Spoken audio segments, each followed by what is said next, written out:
Hello and welcome to the Corban Sports Report. I'm Danny Day, joined here today by Seth Thorley, as always. And Seth, it has been an exciting last month or so, and it's been a little while since we've done the last Corban Sports Report, but a lot of things have been going on, and particularly within this last week, really exciting stuff from Warrior athletes. We'll start with the Corban golf teams. It was the Corban Spring Invite this past week over at Creekside Golf Course, just about 5 minutes here from campus. Seth, how did our women fare? Well, the women competed as a team for the first time this season. The Warriors finished 9th overall, but it was great to see them play as a unit for the first time this season. Some of the great performances from that tournament, you see Carrie Wallace card an overall score of 257, led the way for navy and gold. You take a look at some of her highlights from that tournament. And then also Brooke Spencer finished second on Corban, had a great day as well.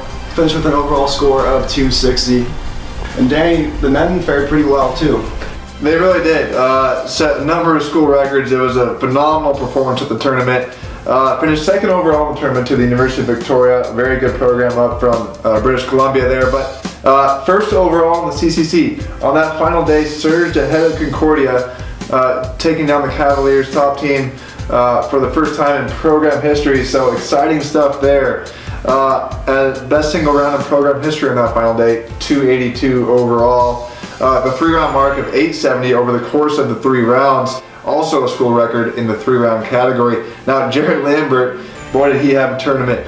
Second overall, first in the CCC, and an overall score of 212. He actually just was named the CCC Men's Golfer of the Week, so good for him there. Cade Crossland, a stellar freshman on the Warrior team, also performed well, ended up tying for 3rd overall with a 3-round score of 213. Then there's David Patterson, 3rd in line for the Warriors, finished tied for 7th overall, shot 217, very good performance from him.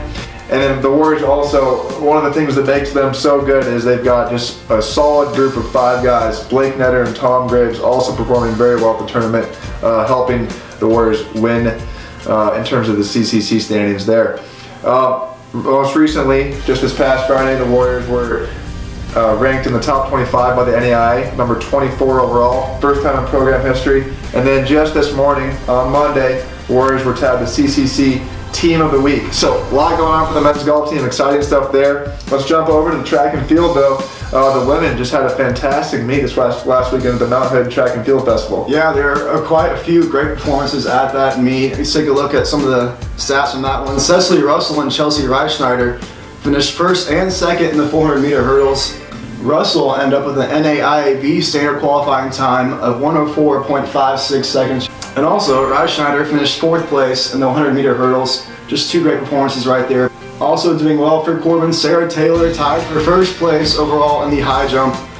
And then today, Taylor was named the CCC Field Female Athlete of the Week. Great honor for her. Emily Childers also had a great day for the track and field team. Finished with a season best time in the 800 meters with a time of 224.86. Great performance by her. And Dane, tell us about the men's team. Yeah, the men's team shows why this could be one of the best years in program history, if not the best ever. The relays continuing to be dominant, both the 4x100 and the 4x400 relays, both winning again, just like they did in the first meet.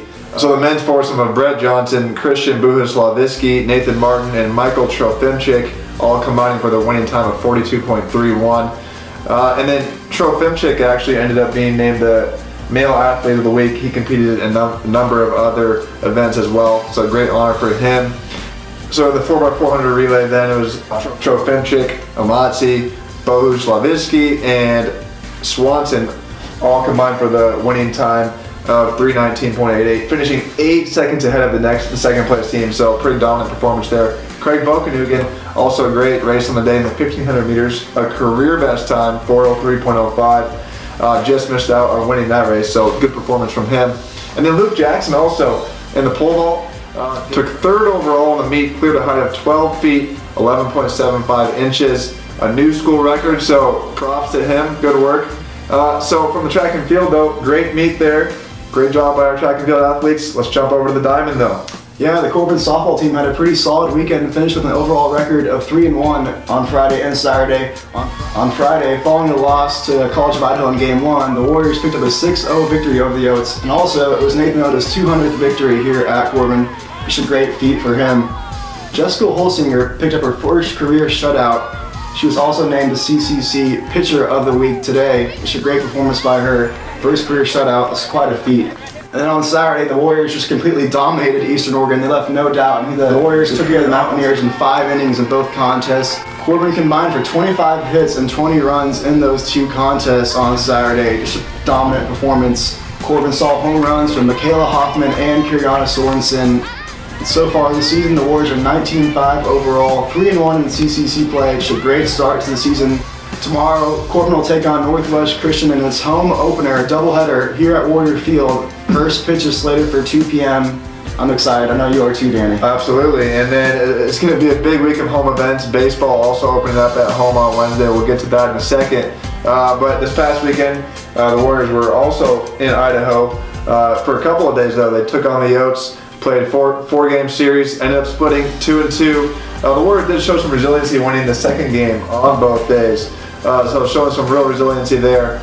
And in that second game on Saturday, it was Caleb Henry earning his 3rd triumph of the year. Had 4 strikeouts and held the Oaks to just 2 runs as the Warriors saw a home run from Nick Kaufman take the lead in the 3rd inning, 5-0. And then both Ryan Rosas and Stockton Taylor went 3 for 5 at the dish on the day. So ultimately, the Warriors ended up winning that one 5-2. And on Sunday, after falling in Game 1, the Warriors did bounce back in that 4th and final game of the series. Ultimately, it was a Hayden Calvert 3-run bomb in the 9th inning that propelled the Warriors in front. Ultimately, Corban held on for a 9-6 victory.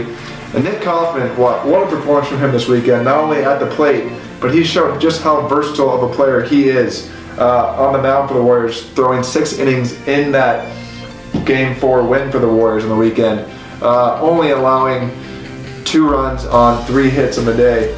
So he was actually just named as well today the CCC Player of the Week. So if you're doing the math, that's 1, 2, 3, 4, 5 Players of the Week this week for the Warriors, a new school record. So props to all of our spring athletes competing, new school record for Players of the Week. Corban's now 12-13 overall. The baseball team is 2-2 in NAIA West play. So a lot to look forward to there. Long season ahead. The Warriors will host George Fox this Wednesday, 4 p.m. first pitch. A lot of exciting things going to be going on there, so make sure you're out at the field. And then Corban will travel to take on Menlo College this weekend, a pair of games with the Oaks on Friday and Saturday.